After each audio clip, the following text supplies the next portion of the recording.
Last night's episode of WWE Raw tried to fit a lot into 3 hours, and in some ways it succeeded, and in other ways it failed. We're going to be breaking it all down, segment by segment, emoji by emoji. You're watching Allison Analysis.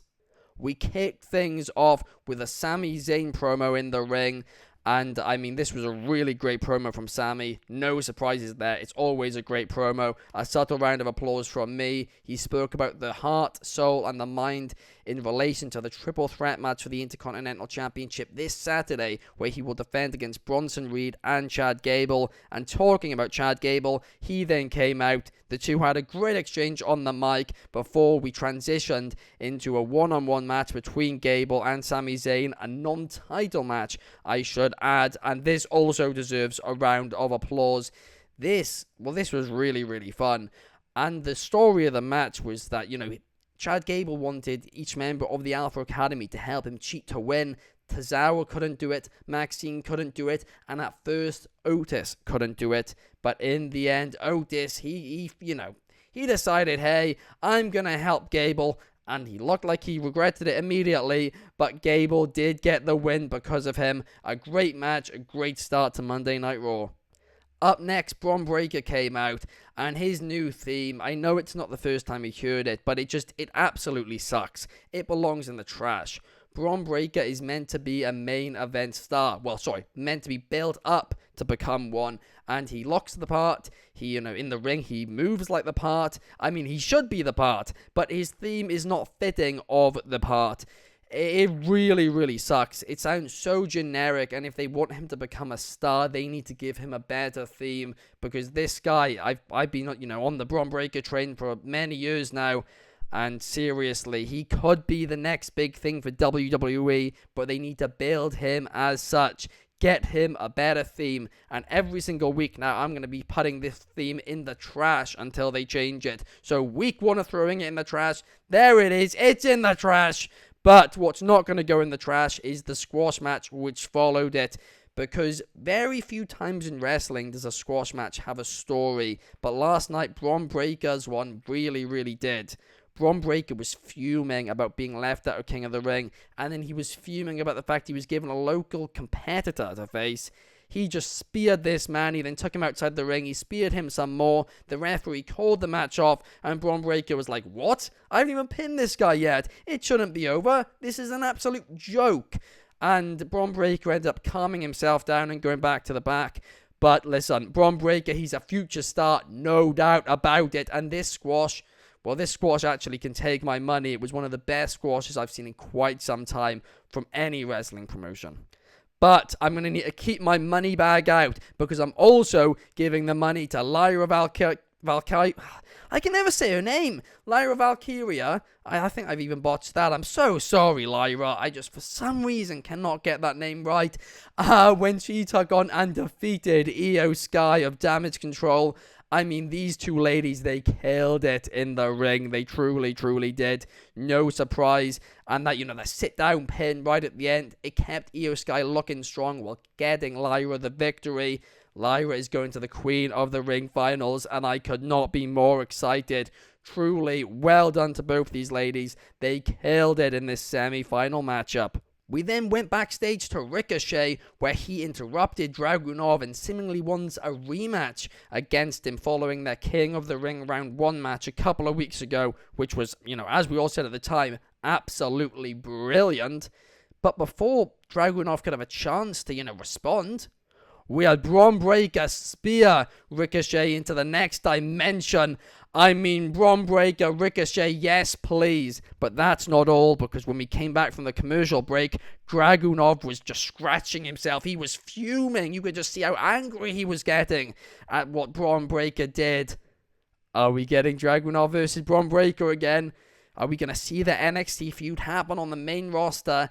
Yes, please. I'd love to see that, no doubt about it. The only issue kind of is that, both men kind of need wins right now because they're new on the main roster. But even still, I'm never going to complain about getting to see that match. This segment deserves, thumbs up from me.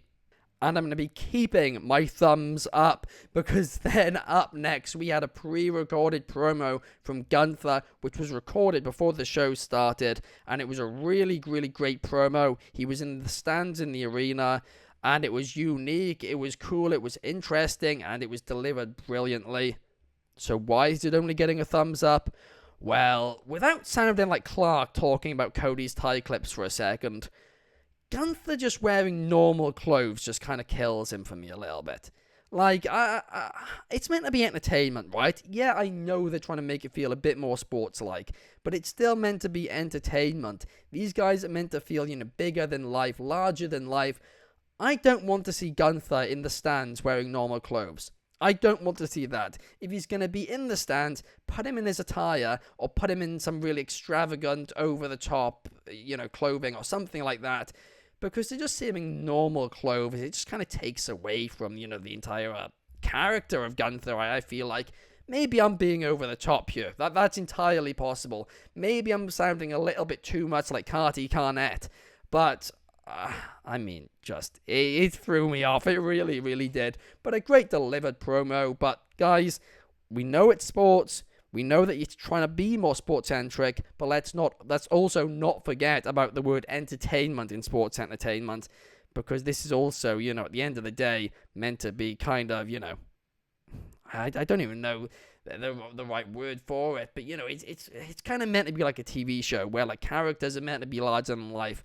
We're not meant to think of them as ordinary people. We're meant to suspend our disbelief a little bit, and this right here, it just hurted a little bit for me. Am I being over the top? Let me know in the comments down below, because maybe I am. But it does look like I'm not going to be putting my thumbs down anytime soon, because I'm keeping them up once again, because Sonya Deville is back, and she seemed to want to go into business with Shayna Baszler and Zoe Stark, but Shayna shut her up straight away, saying, hey, we're not interested in doing business with you. We know what you're like. We know you're sneaky. And they are true about that. They are right about that, I should say. I'm saying all the wrong words today, aren't I? But Sonya Deville is back. I'm excited. We've missed her for the 9 months she's been away. And I cannot wait to see what she does next. And I have a sneaking suspicion it might be something with Zoe Stark. Up until this point in the episode, I was being really positive about everything, minus that absolute awful Bron Breakker theme. But up next was a match which I truly did not care about. We had Awesome Truth defending the Tag Team Championships against Balor and JD McDonough. I could not care less. To be honest with you, I can barely care about the Awesome Truth anyway. Maybe I'm in the minority there. I think I probably am. I just think it's just gotten old. It was fun for the first few weeks when they returned. Now it's just gotten old for me. I don't really care for them as tag team champions at all, even though I'm a fan of both R-Truth and The Miz. But what I really don't care for is the Judgment Day and the Awesome Truth, because we saw it leading up to Mania. I don't want to see it again. This isn't long-term storytelling. Like, I'm sure somebody's going to comment, oh, this is long-term storytelling. Everyone wants long-term storytelling. No stories being advanced between them. They're just having tons of random matches. It's pointless. Maybe for the Judgment Day it's telling the bigger story, and it probably is. But I want the tag team champions to actually have a story of their own, which is interesting and compelling. And this just certainly isn't it. The main highlight was R-Truth thought Braun Strowman was Andre the Giant. Braun helped, help them even the odds, have the Judgment Day lose, the Awesome Truth win. You guys can tell by how I'm talking about this. I just don't particularly care about it. I don't. And it sucks because I'm a fan of everyone involved, but I feel like the time in this match could have gone to something later in the show, which we'll get into. What's that smell? Oh, Becky Lynch is cooking something. Oh, it's Liv Morgan. Becky absolutely murdered Liv Morgan on the mic in their promo segment. I mean, it was a thumbs up from me. It was a fun segment, but, Becky Lynch murdered Liv Morgan. I'm a big fan of Liv Morgan. Don't get me wrong, right? I really am a big fan of her, but she just got cooked on the mic in this segment. She really, really did. And not only that, but also, Liv Morgan was like, oh, I'll finally be at the top of the mountain. I'll finally be the face of the division once I beat you. I've been waiting for 10 years.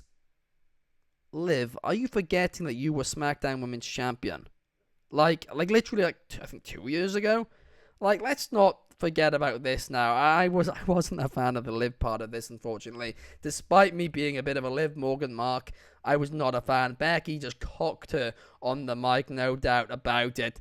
But hey, I'm looking forward to their match, and this built it decently, so a thumbs up from me, I guess. Shayna Baszler and Zoe Stark then won a fatal 4-way women's tag team match to become the new #1 contenders for Jade Cargill and Bianca Belair's women's tag team titles. The match was decent, it was fine, but what is not fine and what will be getting a thumbs down is that Drew McIntyre only had 20-30 seconds of mic time this week, and it was all backstage. It felt rushed.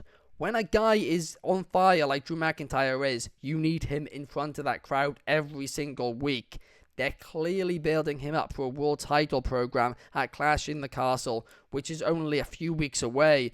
I mean, they should have had him in the ring, and they should have had him in the ring cutting a promo. Find the time for it. This felt very rushed, and Drew McIntyre, he's been the highlight of Raw now for a number of months. You gotta give him that mic time, and you gotta give him that crowd time. But I'm now going to get my money bags out once again, because Gunther versus Jey Uso, well, it was just phenomenal, wasn't it? The only thing that could have made it a little bit better was if it had a few more minutes on the end of it. Hey, I think we could have used the Awesome Truth Tag Team match time and added it onto this match, because the finish did feel a little rushed. I mean, the closing, the bell ringing was the closing moment of Raw too. There was no time to let it breathe.